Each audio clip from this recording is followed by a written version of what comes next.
ভিডিওতে দেখানো পাতাটি আর্ট করা দেখাচ্ছি। পাতা আর্ট করার জন্য আমি 5টা কালার বানিয়ে নিয়েছি। একটা হচ্ছে গাঢ় সবুজ, তারপর কলাপাতা সবুজ, হালকা সবুজ, হলুদ এবং ব্রাউন কালার।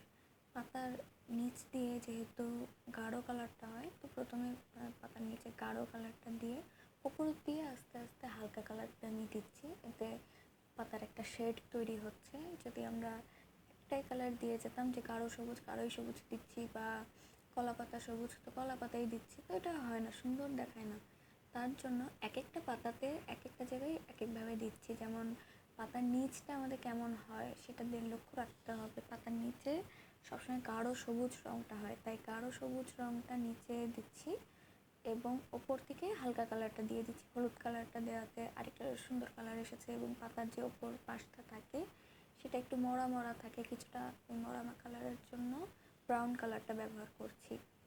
এভাবে প্রত্যেকটি পাতা আমি করে নিচ্ছি আস্তে আস্তে করে, কিন্তু লক্ষ্য রাখতে হবে একটা কালার দেওয়ার পর সেটা যেন শুকিয়ে না যায়, সাথে সাথে আরেকটি কালার ব্যবহার করতে হবে।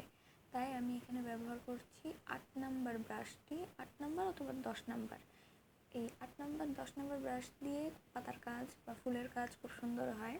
তাই আমি এই পাতার জন্য আমি সবসময় 8 নাম্বার অথবা 10 নাম্বার রাউন্ড ব্রাশটা আমি ব্যবহার করি।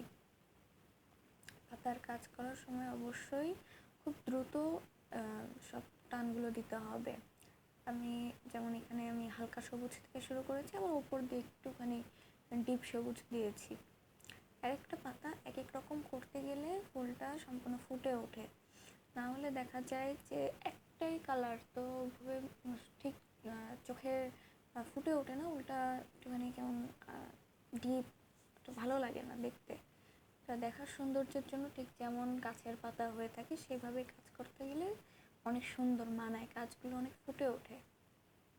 আমি কোনো কোনো পাতার শুরুতে হালকা কালার দিচ্ছি, কোনো কোনো পাতায় পরে দিচ্ছি। এর ফলে কাজগুলো অনেক সুন্দর হয়। তার জন্য আমি একটা একটা করে এক একটা অংশ বুঝে বুঝে আমি দিয়ে দিচ্ছি। এবং এখানে ডালের কাজটাও করে নিচ্ছি। ডালের কাজের জন্য আমি ব্রাউন কালার বানিয়েছি, ডিপ ব্রাউন কালার, এবং সেটা দিয়ে যত ডাল আছে সেটা আমি করে নিচ্ছি। এবং পাতার ভেতরের যে শিরাগুলো সেটাও আমি এই কালার দিয়েই করব। এবং পাতার লাইনগুলো টানার জন্য চেষ্টা করবেন একবারে টানার, কিন্তু আমি এখানে কয়েকবারে করেছি, কিন্তু আপনারা চেষ্টা করবেন একবারে করার। 0 নাম্বার তুলি দিয়ে প্রত্যেকটা পাতার লাইনগুলো দিয়ে দিচ্ছি।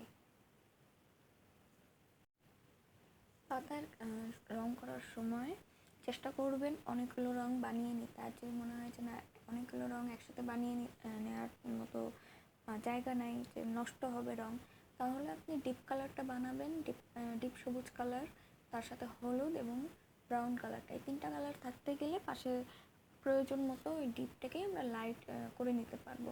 সবুজ কালার বানিয়ে নিতে পারবো, তারপর কলা পাতার কালার বানিয়ে নিতে পারবো, সব কালার আমরা ওটা দিয়েই বানিয়ে নিতে পারবো। এবং সবুজের সাথে হলুদ হলুদ এবং গোল্ডেন হলুদটা রাখতে গেলে অনেক ভালো হয়। গোল্ডেন ইয়েলো দিয়ে পাতার কালার অনেক সুন্দর বানানো যায়। অনেক কালারই গোল্ডেন ইয়েলো দিয়ে ভালো আসে, যেমন ব্রাউন কালারটা গোল্ডেন ইয়েলো দিয়ে বানালে অনেক সুন্দর আসে আমার কাছে মনে হয়েছে। তার জন্য আমি গোল্ডেন ইয়েলোটা বানিয়ে রাখি। আপনাদের পাতার কাজ দেখানোটা কেমন লাগলো অবশ্যই জানাবেন, এবং আমি চেষ্টা করব সবসময় পাতার আরও কিছু ভিডিও তৈরি করার দেওয়ার। এটা যেমন আমি একভাবে দিয়েছি সেটা আরও ভিন্নভাবে হবে ইনশাল্লাহ, ওটাও আমি আপলোড করে দেব। আস্তে আস্তে আমি রেগুলার হচ্ছি ইউটিউবে। এখন আজকের ভিডিওতে কোনো প্রশ্ন থাকলে অবশ্যই করবেন, আমি উত্তর দিয়ে দেব। ধন্যবাদ।